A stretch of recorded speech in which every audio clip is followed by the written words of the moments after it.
नमस्कार प्यारे मित्रों, स्वागत है सभी का। आपको बुक का टाइटल दिख रहा है, घटना चक्र की यह पुस्तक है 2019-20 में आई हुई थी। यूपी SSSC द्वारा अभी तक जो आयोजित परीक्षाएं हैं पिछले वर्षों में, उन परीक्षाओं से कुल 30 प्रश्न पत्रों को यहाँ पर संकलित किया गया है। सामान्य अध्ययन में अध्यायवार विभाजित किया गया है, जिसमें इस वीडियो में हमने हिस्ट्री के प्राचीन भारत इतिहास से क्वेश्चन लिए हैं जो पिछली परीक्षाओं में आए हुए हैं।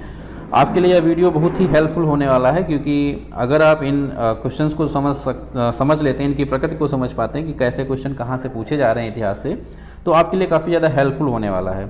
आपको बता दें कि यूपी SSSC द्वारा आयोजित आगामी परीक्षा पेट और UPSI उत्तर प्रदेश जो SI का परीक्षा होनी है उसके लिए भी काफ़ी ज़्यादा हेल्पफुल होगा। अगर आप ये वीडियो जो कि इसमें दिए गए MCQ टाइप्स क्वेश्चन, अगर आप इनको एनालिसिस के साथ देखना चाहते हैं तो हमारा एक अन्य वीडियो है, डिस्क्रिप्शन बॉक्स में लिंक दी गई है, क्लिक करके आप उसको देख सकते हैं। वहाँ पर एनालिसिस के साथ, विश्लेषण के साथ प्रश्नों को किया गया है। यहाँ पर केवल MCQ टाइप्स है और क्विक रिवीजन के तौर पर इस वीडियो को बनाया जा रहा है। तो शुरू करते हैं बिना समय गंवाए हुए। पहला प्रश्न आपके स्क्रीन पर दिख रहा है, सिंधु सभ्यता एवं संस्कृत से है। हड़प्पा सभ्यता के एक हिस्से लोथल की खुदाई की खोज किसने की थी? ऑप्शंस दिए गए हैं, उत्तर सही उत्तर दिख रहा है आपको। सही उत्तर है SR राव। उत्तर नीचे दिए गए हैं इसमें वैसे तो, ठीक है। तो आपको ये भी दिख रहा है कि ये जिस वर्ष आया है परीक्षा में उसका भी यहाँ पर विवरण दिया गया है। तो जल्दी जल्दी देख लेते हैं कैसे प्रश्न आए हुए हैं और उनको एक रिवीजन के तौर पर देखते चलते हैं। दूसरा प्रश्न है, सिंधु घाटी सभ्यता के बारे में इनमें से कौन सा कथन सत्य है? ऑप्शंस दिए गए हैं। सिंधु लोग कपास का उत्पादन करने वाले पहले थे। जी बिल्कुल सही है, कपास का उत्पादन करने वाले थे। उन्होंने लकड़ी के बॉक्स से अनाज भंडारित किए थे? नहीं। सिंधु घाटी सभ्यता पंजाब, सिंधु, बलूचिस्तान, गुजरात, राजस्थान और पश्चिम बंगाल के कुछ हिस्सों को कवर करती है? गलत हो गया भैया, पश्चिम बंगाल तो कहाँ आ गया वहाँ पर? सिंधु सभ्यता की बात हो रही है। सिंधु नदी तो इधर है आपका पश्चिम भारत के पश्चिम साइड में, पाकिस्तान, ठीक है। अगला है, सिंधु लोग कुत्तों, बिल्लियों और घोड़ों को बड़े पैमाने पर पालते थे? जी नहीं, इसके साक्ष्य नहीं प्राप्त हुए। नेक्स्ट क्वेश्चन देखते हैं। दिया गया है, मोहनजोदड़ो शब्द का अर्थ क्या है? मोहनजोदड़ो शब्द का अर्थ क्या है? तो ऑप्शंस आपको दिख रहे हैं, पसंदीदा शहर, माउंट ऑफ द डेड, रहने की जगह, एक बाजार से। तो सही उत्तर आपको दिया गया है B, mount of the dead. मृतकों का टीला कहा जाता था, mount of the dead. Mohenjodaro का अर्थ है mount of the dead. Next question है, सिंधु सभ्यता में घोड़े की अस्थियों का अवशेष कहाँ मिला है? ऑप्शंस दिए गए हैं, बनवाली, चौहदड़ो, सुत कांगेंडोर या सुरकोटदा। तो घोड़े की अस्थियों के जो अवशेष मिले हैं वह क्षेत्र है सुरकोटदा। कौन सा क्षेत्र होगा? सुरकोटदा। सही उत्तर होगा सुरकोटदा। नेक्स्ट क्वेश्चन है, निम्न वैदिक काल से, देखिए यहाँ सिंधु सभ्यता से इतने ही क्वेश्चन अभी तक पूछे गए इतने सालों में, और ये वैदिक काल से ये प्रश्न आया हुआ है। निम्न में से कौन सा उपवेद नहीं है? धनुर्वेद, शस्त्र शास्त्र वेद और आयुर्वेद, ये उपवेद हैं वेदों के, ठीक है। लेकिन योग वेद ये उपवेद नहीं है, ये अलग चीज़ है। तो इसीलिए उपवेद कौन सा नहीं है? तो योग वेद। सही उत्तर होगा योग वेद नहीं है। नेक्स्ट क्वेश्चन, पंचगव्य निम्नलिखित में से क्या सम्मिलित नहीं है? तो बताते चले कि पंचगव्य में गाय की 5 चीज़ों का प्रयोग किया जाता है। गाय का दूध, गाय का गोबर, गाय का घी, गाय का दही और गाय का मूत्र, ठीक है। तो इसमें तुलसी नहीं होगा, तुलसी अलग चीज़ हो गई इसके लिए, तो तुलसी सही उत्तर है इस प्रश्न के लिए। नेक्स्ट क्वेश्चन है, महाजनी प्रथा का सर्वप्रथम उल्लेख निम्नलिखित में से किस प्राचीन ग्रंथ में हुआ है? महाजनी प्रथा की बात शतपथ ब्राह्मण में दी गई है। शतपथ ब्राह्मण जो कि यजुर्वेद का एक ब्राह्मण है। ब्राह्मण आपको बताते चलें कि यह वेदों के गद्य संस्करण होते हैं, प्रकरण है उनका, गद्य का प्रकरण दिया जाता है, उनको ब्राह्मण कहे जाते हैं। तो उसमें शतपथ ब्राह्मण यजुर्वेद का ब्राह्मण है। तो ऑप्शन C सही है, जहाँ पर महाजनी प्रथा का उल्लेख मिलता है पहली बार। नेक्स्ट क्वेश्चन, शतपथ ब्राह्मण और तैत्तिरीय ब्राह्मण के ब्राह्मण मूल पाठ हैं? किसके मूल पाठ हैं? अभी बात हो रही थी भैया, हमने बताया शतपथ ब्राह्मण किसका? यजुर्वेद का। सही उत्तर किसमें क्या होगा? शतपथ ब्राह्मण किसके मूल पाठ होंगे भैया? यजुर्वेद के होंगे। सही उत्तर यजुर्वेद। नेक्स्ट क्वेश्चन, वेदों के गद्य प्रकरण को क्या कहते हैं? वही प्रश्न है। तो वेदों के गद्य प्रकरण को क्या कहेंगे भैया? ब्राह्मण कहते हैं, गद्य प्रकरण ब्राह्मण कहे जाते हैं। सी उत्तर सही है। नेक्स्ट क्वेश्चन है, प्राचीनतम वेद कौन सा है? प्राचीनतम वेद इसमें से ऋग्वेद होगा। इसके बाद आया था 2 नंबर पे सामवेद, 3 नंबर पे यजुर्वेद और चौथे नंबर पर आपका सबसे लास्ट में अथर्ववेद की जो है रचना की गई है। तो ये सबसे प्राचीन वेद हो गया ऋग्वेद। नेक्स्ट क्वेश्चन देखते हैं, पूछा गया है रामायण में मांडवी किसकी पत्नी थी? मांडवी मांडवी लक्ष्मण की थी, भरत की थी, ऑप्शन दिए गए हैं। अगले ऑप्शन है आपके सुग्रीव की थी कि या फिर मेघनाद की थी। किसकी पत्नी थी भैया? तो ये पत्नी थी किसकी? भरत की। किसकी थी? भरत की। मांडवी भरत की पत्नी हुआ करती थी। तो ऑप्शन बी सही होगा, ये उत्तर आपका सही होगा। नेक्स्ट क्वेश्चन देखते हैं। महाभारत की लड़ाई पूछी गई है। महाभारत में वर्णित कुरुक्षेत्र की लड़ाई, मतलब महाभारत की युद्ध से ही मतलब है, कितने दिन तक लड़ी गई थी? तो 18 दिन तक लड़ी गई थी। कितने दिन तक? इसकी लड़ाई 18 दिन तक चली थी। देखिए ग्राम विकास अधिकारी परीक्षा में पूछा गया था प्रश्न।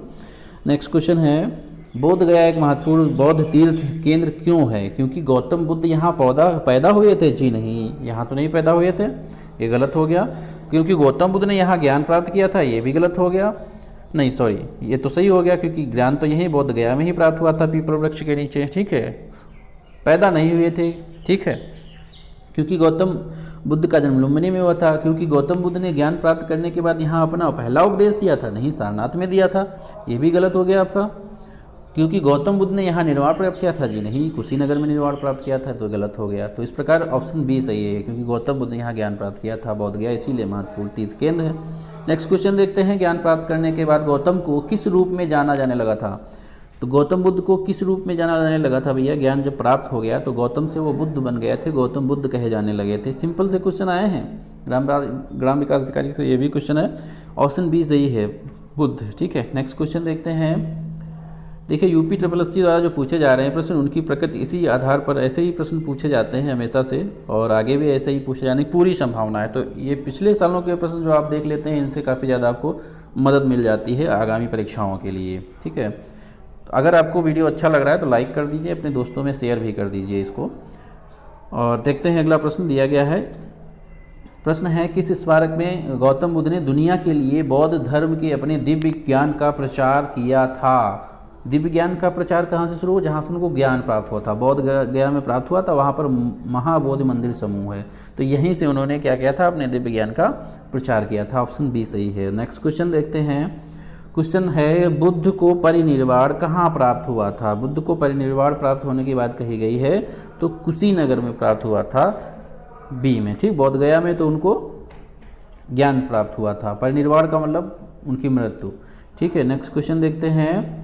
क्वेश्चन है कि उस स्थान का नाम बताएं जहां बौद्धों की मान्यता के अनुसार गौतम बुद्ध ने अपनी मृत्यु के बाद परिनिर्वाण प्राप्त किया था। रिपीटेड क्वेश्चन है भाई, आंसर होगा क्या? कुशीनगर। नेक्स्ट क्वेश्चन देखते हैं। क्वेश्चन है, बौद्धों के लिए उत्तर प्रदेश में स्थित सारनाथ क्यों महत्वपूर्ण है? सारनाथ, क्योंकि आपको पता है भैया ज्ञान प्राप्ति हुई थी, तो भगवान बुद्ध ने सारनाथ में ज्ञान की प्राप्ति की थी? नहीं, ये तो गलत है, ज्ञान की प्राप्ति थोड़ी हुई थी, सारनाथ में पहला उपदेश दिया था। भगवान बुद्ध को जन्म सारनाथ में हुआ था, ये भी गलत है, तो ये दोनों गलत हो गए ऑप्शन। नेक्स्ट क्वेश्चन देखते हैं। भगवान बुद्ध का सारनाथ में महापरिनिर्वाण देहांत हुआ था, ये भी क्या हो गया? गलत हो गया।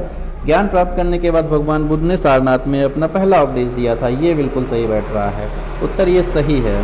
ठीक है, नेक्स्ट क्वेश्चन है, बुद्ध ने अपना पहला उपदेश कहाँ दिया था? तो उत्तर होगा सारनाथ में दिया था। नेक्स्ट क्वेश्चन है, गौतम बुद्ध ने धम्मचक्कपवत्तन सूत्र, बड़ा कठिन वर्ड लिखा हुआ है, धर्मचक्र प्रवर्तन सूत्र का उपदेश दिया, कहाँ दिया था भैया? तो डी, ऑप्शन डी सही है, सारनाथ में ही दिया था। धर्मचक्र प्रवर्तन उसी को दिया जाता है जब पहला उपदेश गौतम बुद्ध ने दिया था। तो यहाँ पर ऑप्शन सही हो गया आपका, कौन सा? डी, सारनाथ। नेक्स्ट क्वेश्चन है, पॉली में बौद्ध ग्रंथों को आमतौर पर त्रिपिटक यानी 3 फोल्ड बास्केट कहा जाता है, इनमें से कौन सा त्रिपिटकों में से नहीं है? अभिधम्म पिटक, सुत्त पिटक, उपासका पिटक या विनय पिटक? तो 3 पिटक तो नाम सुनते हैं भैया, अभिधम्म, सुत्त और विनय, ये उपासका पिटक अलग है, ये नहीं है। ठीक है, तो इसमें नहीं होगा, इसलिए सही उत्तर option C. Next question, Nagarjuna कौन थे? एक जैन भिक्षु थे, एक बौद्ध दार्शनिक थे, एक यूनानी शासक थे, एक वैदिक ऋषि थे। तो नागार्जुन थे एक बौद्ध दार्शनिक, इन्होंने ही मीनांडर को, देखिए मिलन पन्हो नाम का एक रचना हुई है, संकलन हुआ है पुस्तक में, जिसमें मीनांडर ने प्रश्न पूछे थे और नागार्जुन ने उत्तर दिए थे। इनको भारत का आइंस्टीन भी कहा जाता है नागार्जुन को। ठीक है, तो ऑप्शन बी सही है, एक बौद्ध दार्शनिक थे नागार्जुन। नेक्स्ट क्वेश्चन देखते हैं। भारत में स्थित किस शहर को विश्व का सबसे पुराना शहर माना जाता है? तो वाराणसी को सबसे पुराना शहर माना, काशी की राजधानी वाराणसी, बनारस। ठीक है, तो सबसे पुराना शहर इसी को माना जाता है, महाजनपद काशी की राजधानी हुआ करता था। नेक्स्ट क्वेश्चन, पहले जैन तीर्थंकर कौन थे? जैन धर्म से क्वेश्चन आए हुए हैं। पहले जैन तीर्थंकर कौन से थे? तो पहले जैन तीर्थंकर थे ऋषभदेव। ऋषभ ऑप्शन दिया गया है, तो ऋषभदेव सही उत्तर क्या होगा? ऋषभदेव। ठीक है, नेक्स्ट क्वेश्चन, जैन धर्म में 3 रत्न दिए जाते हैं और उन्हें निर्वाण का मार्ग कहा जाता है, वे क्या हैं? सही भाषण, सही ज्ञान, सही आचरण? जी नहीं, गलती है यहाँ पर, भाषण नहीं जुड़ा होता था। सही विश्वास, सही ज्ञान और सही व्यवहार। ठीक है, ये कुछ क्वेश्चन आपको दिखेगा, सही विश्वास, सही ज्ञान और सही व्यवहार, और यही चीज़ व्यवहार और आचरण में देखो समानता दिख रही है। ठीक है, लेकिन व्यवहार की बात नहीं की गई थी, वहाँ पर आचरण की बात कही गई थी। तो इस प्रकार डी सही होगा। सही विश्वास का मतलब दर्शन होता है, क्या चीज़? दर्शन, सम्यक दर्शन, सम्यक ज्ञान, सम्यक आचरण, वही तो सही विश्वास दर्शन होता है मतलब। तो ऑप्शन डी सही है उत्तर इसका। नेक्स्ट क्वेश्चन, मनुष्य जीवन का सर्वोत्तम ध्येय है कैवल्य, जिसका अर्थ क्या है? तो अर्थ होता है, कैवल्य का मतलब होता है इच्छाओं पर विजय प्राप्त करना। ये जैन धर्म का मूल उद्देश्य होता है। यहाँ पर सर्वोत्तम ध्येय यही है जैन धर्म में, कैवल्य की प्राप्ति करना, इच्छाओं पर अपनी विजय प्राप्त करना। नेक्स्ट क्वेश्चन देखते हैं, विशाख दत्त द्वारा लिखित मुद्रा राक्षस कौन सी भाषा में लिखी गई है? तो संस्कृत भाषा में लिखी गई है विशाख दत्त द्वारा यह मुद्रा राक्षस जो लिखी गई थी। नेक्स्ट क्वेश्चन है, सम्राट अशोक का कौन सा शिलालेख कलिंग पर उनके विजय का उल्लेख करता है? तो कलिंग पर विजय का जो लेख मिलेगा वो 13वें शिलालेख से मिलेगा। यह 13वां शिलालेख अशोक का सबसे बड़ा शिलालेख है, सबसे लंबा शिलालेख है, क्योंकि यहाँ पर अपने पड़ोसी जो राजाओं का, मतलब अशोक के जो पड़ोसी राजा होते थे उसका विवरण यहाँ पर मिलता है। कलिंग विजय इसी से जानकारी मिलती है। नेक्स्ट क्वेश्चन, अशोक के आक्रमण के दौरान कलिंग पूर्व प्रांत की राजधानी कौन सी थी? तो पूर्व प्रांत की राजधानी कलिंग की कौन सी हुआ करती थी? तोसली हुआ करती थी। यही ज़्यादातर पूछा जाएगा, कलिंग की राजधानी क्या थी? आप तुरंत बता देंगे तोसली। ऑप्शन डी सही है। नेक्स्ट क्वेश्चन है, निम्नलिखित में से कौन सा अशोक के साम्राज्याधीन नहीं था? कश्मीर, गुर्जर, कर्नाटक, कामरूप। ठीक है, तो गुर्जर आते थे इसी के अंतर्गत, कश्मीर और कर्नाटक भी आता था। कामरूप असम का क्षेत्र है, ये नहीं आता था अशोक के साम्राज्याधीन के अंतर्गत। कामरूप असम वर्तमान में। ठीक है, तो ऑप्शन डी सही उत्तर है। नेक्स्ट क्वेश्चन, अशोक के कौन से शिलालेख में ब्राह्मी लिपि का प्रयोग नहीं किया गया है? सारनाथ, शाहबाजगढ़ी, धौली, इनमें से कोई नहीं। उत्तर सही होगा ऑप्शन बी, शाहबाजगढ़ी पाकिस्तान में पाया गया, जो कि ब्राह्मी लिपि में नहीं है, क्योंकि आप जानते हैं कि भारत की तरफ जो भी आए हैं उसमें ब्राह्मी लिपि का प्रयोग किया गया है शिलालेखों में, लेकिन जो पाकिस्तान की तरफ, अफगानिस्तान की तरफ, उधर की तरफ बढ़े हैं वहाँ पर खरोष्टी और अरामाई लिपियों का प्रयोग किया गया है। ब्राह्मी लिपि का प्रयोग नहीं हुआ है शाहबाजगढ़ी वाले आपके शिलालेख से अशोक के। नेक्स्ट क्वेश्चन, अशोक के प्रधान शिलालेखों में सबसे बड़ा, प्रश्न रिपीटेड है, देखिए उसी प्रवृत्ति पर क्वेश्चन आगे भी पूछे जाते हैं परीक्षाओं में। तो कौन सा है सबसे बड़ा? 13वां शिलालेख सबसे बड़ा है। नेक्स्ट क्वेश्चन, निम्नलिखित में से मौर्य काल कला का सर्वोत्तम प्रतिमान कौन सा था? मौर्य कला, मौर्यों की जब बात आती है तो मौर्यों के स्तंभ ज़्यादा, सारनाथ का स्तंभ हो, ठीक है, तो स्तंभ देखिए काफ़ी ज़्यादा चर्चा में रहता है। हालांकि स्तूप भी बनवाए हैं, चैत्य भी और बरादरी भी इन्होंने बनाया, लेकिन सर्वोत्तम प्रतिमान की अगर बात करें मौर्य कला की तो स्तंभ होंगे। ठीक है, नेक्स्ट क्वेश्चन बात करते हैं, अशोक के सिंह चतुर्मुख स्तंभ शीर्ष एक स्तंभ पर था, किसके? सारनाथ वाले। सिंह जो आपको दिखता है, अशोक की लाट जो दिखती है सिक्के पर छपी हुई, ठीक है, वो यहीं से सारनाथ के स्तंभ से लिया गया है। अशोक ने इसको निर्माण करवाया था, सिंह चतुर्मुख स्तंभ कहते हैं इसको।